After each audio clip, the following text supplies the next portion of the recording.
It was the afternoon of November 28, 1944, when the massive carrier Shinano slipped away from the Yokosuka naval arsenal. Escorted by 3 damaged destroyers, Isokaze, Yukikaze, and Hamakaze, she began her first voyage into open water. Converted in secret from a Yamato-class battleship, Shinano was unlike anything Japan had sent to sea before. At nearly 70,000 tons, she was the largest aircraft carrier ever built, designed not for direct combat, but to support other carriers by delivering planes, fuel, and supplies to distant bases. Despite her size, Shinano wasn't ready. Her watertight compartments hadn't been tested. Her crew had little experience on board. Half her boilers weren't working, and many of the planes she carried were still in crates. But the situation in the Pacific was growing desperate, and the order had come to sail. Captain Toshio Abe chose to avoid the coast, steering his ship on a longer path out to sea. The destroyer captains disagreed, but Abe stood by the decision. That night, under blackout conditions, Shinano and her escorts moved slowly through the dark waters. No radar, no lights, just the quiet sound of engines and the distant crash of waves. Out there in the dark, something else was moving too.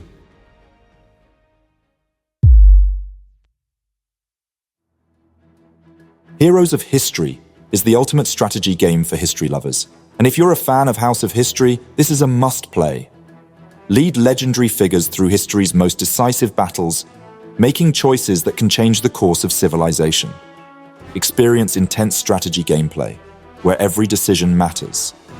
Command iconic leaders, from fearless generals to master tacticians, each with unique abilities that can turn the tide of war. Carefully assemble your battle lineup, optimize your city, and adapt your strategy to outsmart your enemies.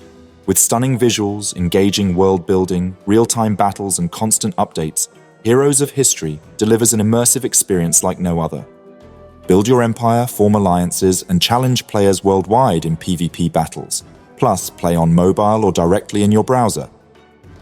Download Heroes of History for free today using the link in the description or scan the QR code on screen to begin your journey through time. New players get exclusive in-game rewards, so don't miss out. Step into the shoes of history's greatest leaders. Your legend starts now.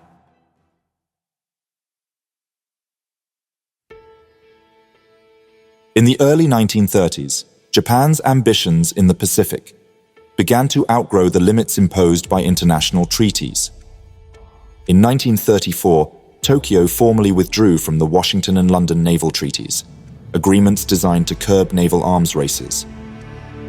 This decision set into motion a bold new project by the Imperial Japanese Navy, the construction of a fleet of super battleships that could overpower any potential enemy, especially the rising naval power of the United States. Led by Vice Admiral Keiji Fukuda and the Naval Technical Bureau, the Japanese initiated a top-secret design process for what would become the Yamato-class battleships.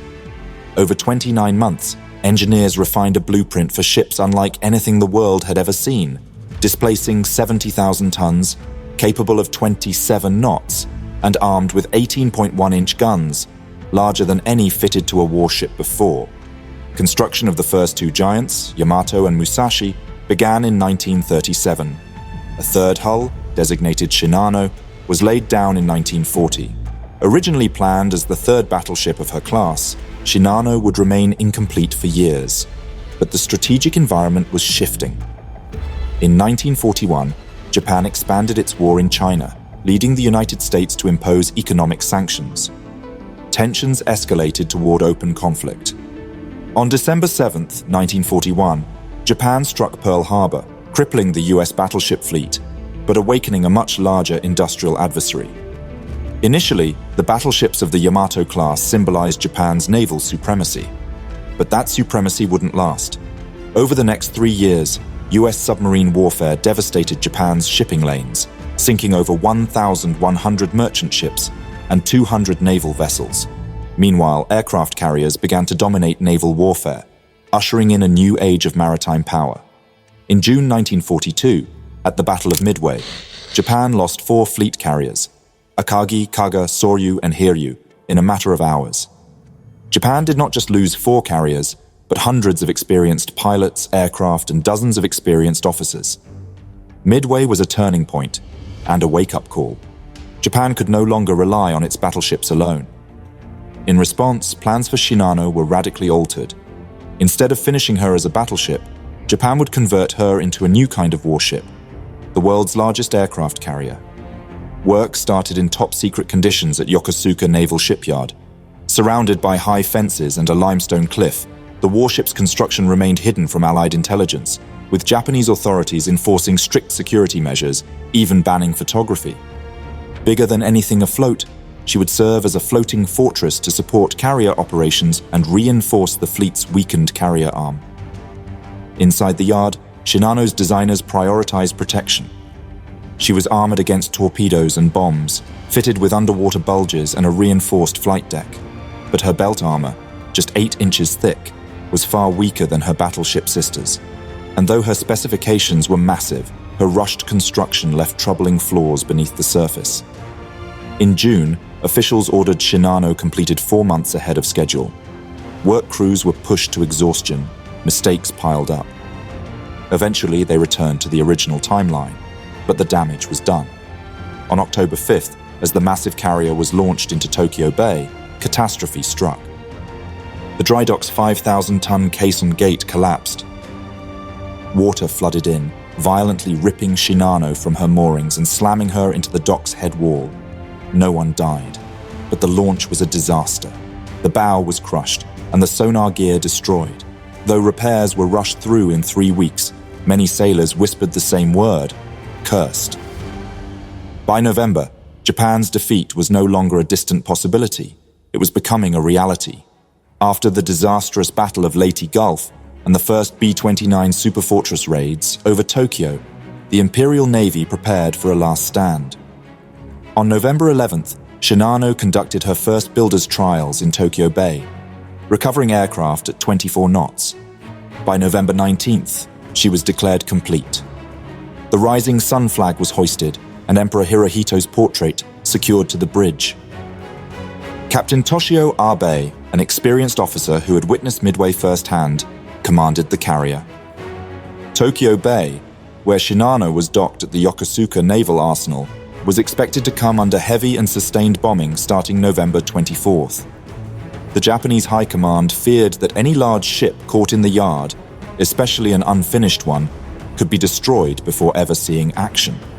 Despite being incomplete, Shinano was already fitted with heavy armor, operational engines, and loaded with vital supplies, including aviation fuel, munitions, and spare aircraft parts for the battered fleet fighting around the Philippines. The Imperial Navy desperately needed those resources, and Shinano was ordered to sail to Kura, on the southern coast of Honshu, to complete her outfitting and deliver the cargo. Abe chose stealth. Shinano would slip out at night, avoiding the skies. On November 28th, the colossal carrier Shinano eased away from the Yokosuka Naval Shipyard, flanked by 3 destroyers still battered from previous battles: Isokaze, Yukikaze, and Hamakaze. Below decks, Shinano carried a partial air wing, 20 Reppu fighters, 20 Ryusei bombers, and 7 Scion scout planes, many still partially disassembled. These weren't for battle. They were cargo, part of the urgent delivery to southern bases. The accompanying destroyers' captains had argued for a coastal daylight passage, but Captain Abe insisted on an offshore route, extending the journey by 25 miles to ensure arrival at the inland sea by 10 o'clock the following morning. But beneath Shinano's armor, the truth was grim. She had been rushed into service without completing vital watertight integrity tests. Her internal layout was untested, her bulkheads unfinished, her crew inexperienced and unfamiliar with the ship. Worse still, only 6 of her 12 boilers were online. The great carrier could barely reach 21 knots, too slow for combat air operations, and dangerously sluggish if targeted by submarines. As darkness fell on November 28th, Shinano and her 3 escort destroyers slipped out of Tokyo Bay under strict blackout conditions. All lights were extinguished. Sailors moved by touch and whispers. As they head into open sea, Shinano cruised at 20 knots. Unbeknownst to the crew, beneath the waves, something stirred. As Shinano departed, unaware she was being watched, a submarine lurked in the waters, one led by a man with something to prove. Lieutenant Joseph Enright, a quiet and thoughtful officer, had once requested to be relieved of command after missing a chance to attack a Japanese carrier. But in August 1944, he was given a second chance, command of the USS Archerfish. Archerfish was a Balao-class submarine, 311 feet, 95 meters long, with a top surface speed of 20 knots. She carried 24 Mark 14 torpedoes launched through 10 torpedo tubes, 6 forward, 4 aft. Commissioned in 1943, she had already completed several patrols across the Pacific.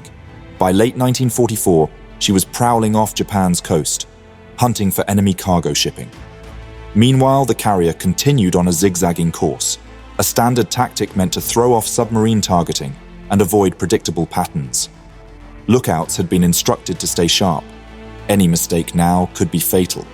At 19:15, a radar signal was detected, an enemy submarine most likely. Abe was informed of the radar contact and criticized what he saw as American overconfidence, using radar in a way that made them detectable. Turning to his navigator, Captain Nakamura, Abe emphasized the need to keep Shinano's own radar completely silent. He believed the US submarines were using radar to lure his destroyers away from the carrier. The standing order was clear: no radar use, maximum caution, and immediate reporting of anything suspicious. Lookouts scanned the sea with binoculars, moving carefully around the carrier's deck. While the escorts maintained a tight formation, the moonlight, diffused through the clouds but still present, made Shinano more visible than Abe would have liked. An hour passed in silence, but then a lookout reported seeing a possible submarine periscope off the starboard bow. Lookouts searched the area but found no sign of it. After consulting the captain's bridge, the sighting was dismissed, and the watch continued. Meanwhile, aboard the USS Archerfish, radar operator Joseph Dempsey picked up a large surface contact to the southwest, approximately 12 miles away. Through their binoculars, the watch team made out a long, faint silhouette. It was moving at around 20 knots, fast for a tanker. Enright studied the data. A ship this size, visible from 12 miles, was no ordinary freighter. He suspected a Japanese oiler, possibly escorted by a single warship, but something didn't sit right. A tanker? At this speed? He recalled the loss of Musashi at Leyte and reports that Yamato had survived, damaged but afloat. Was it possible this was Yamato or a new ship altogether? The submarine changed course to the southwest, moving to intercept the unknown vessel. If the ship Enright was tracking had been the Yamato, he knew the odds would have been against him. It had taken more torpedoes and bombs to sink her sister ship Musashi than the entire payload dropped by Japan at Pearl Harbor. But this might not be Yamato. Enright recalled reports of Japan's major naval yard at Yokosuka. It was possible this was a new vessel, recently launched and largely unknown to Allied intelligence. Enright set about preparing an attack. Sailing towards the southeast, he planned to use the moonlight and patches of cloud cover to his advantage. His intention was to let the lead escort pass ahead before making his move on the larger target. Meanwhile, aboard Shinano, the bridge crew was alerted to a potential contact. An unidentified object was reported 9 miles off the starboard bow. Officers scrambled to the lookout station, scanning the horizon. Suddenly, a lookout spotted Isakaze, the lead destroyer, veering out of formation and heading toward the sighting at high speed. On board Archerfish, Enright and his team braced for the worst. Then, something unexpected happened.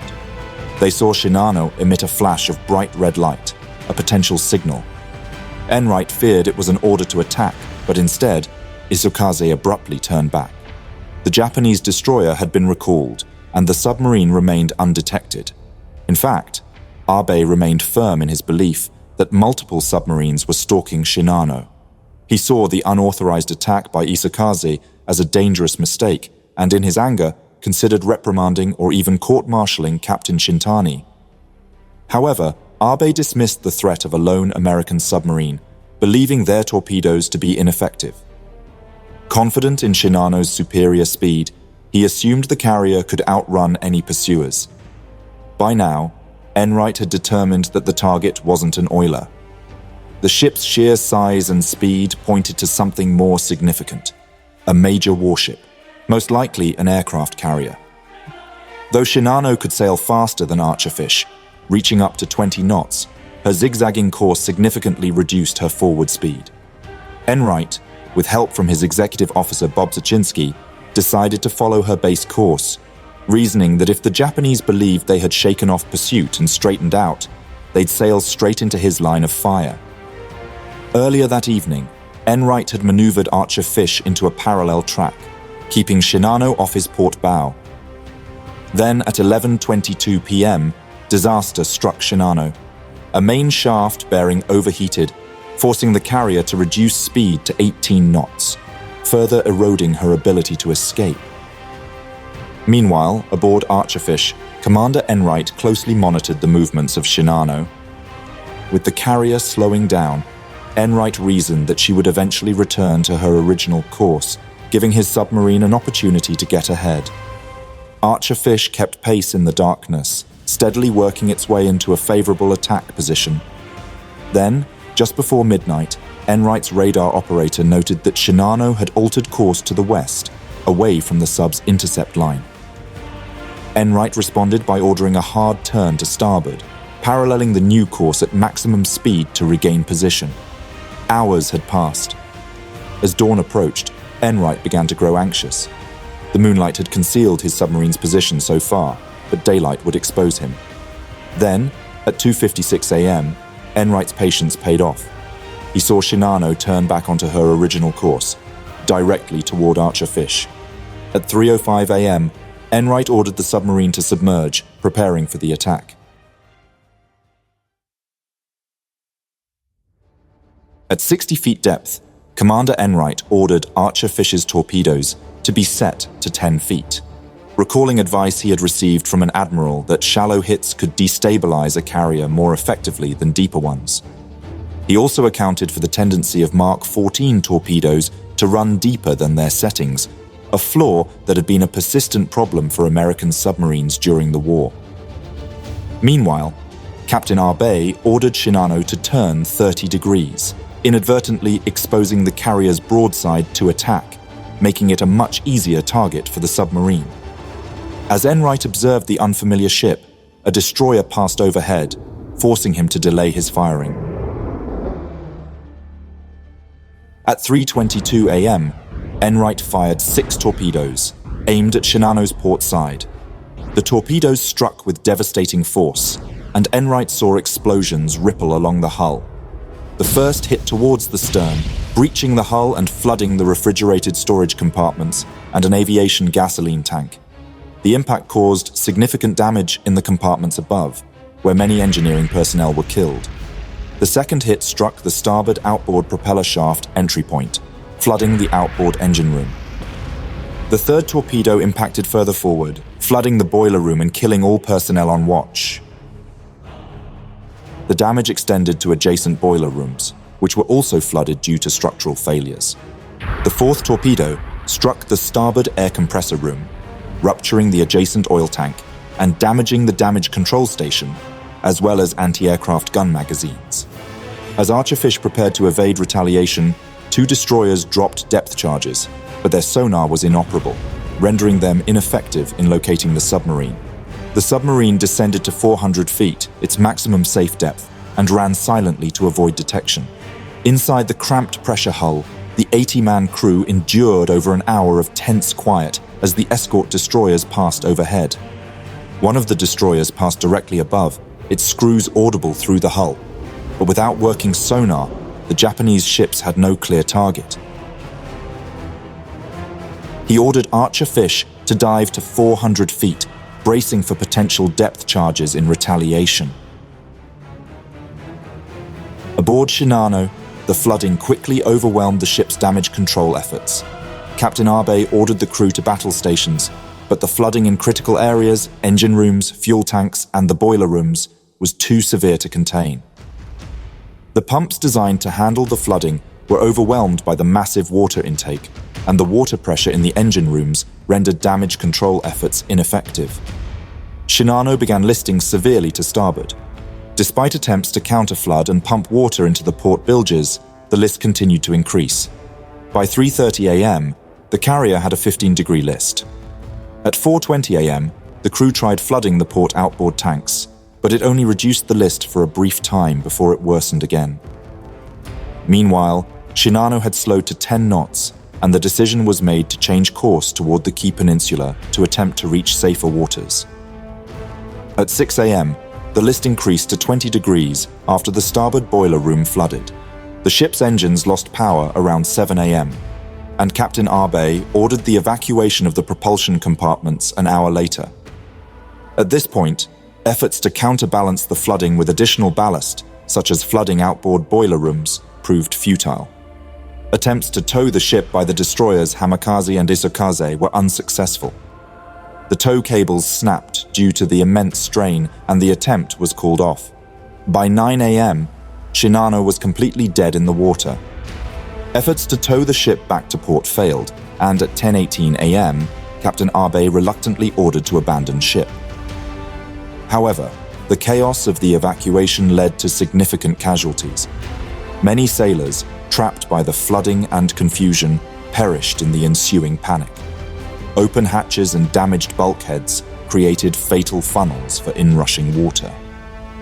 Some of the carrier's large hangar and elevator shafts acted like chimneys, pulling men back inside as the vessel listed and sank. Survivors recounted the terrifying noise of the ship's internal collapse, metal screeching as bulkheads failed and compartments imploded. Aboard the Archerfish, the crew, realizing their safety, erupted in celebration. Hours later, a distant explosion confirmed their victory. Shinano was gone. At around 10:57 a.m., one of Archerfish's lookouts spotted a plume on the horizon, likely the final upwelling of Shinano's massive bulk as it slipped beneath the surface. Enright logged the attack meticulously, drawing a profile of the carrier he had targeted.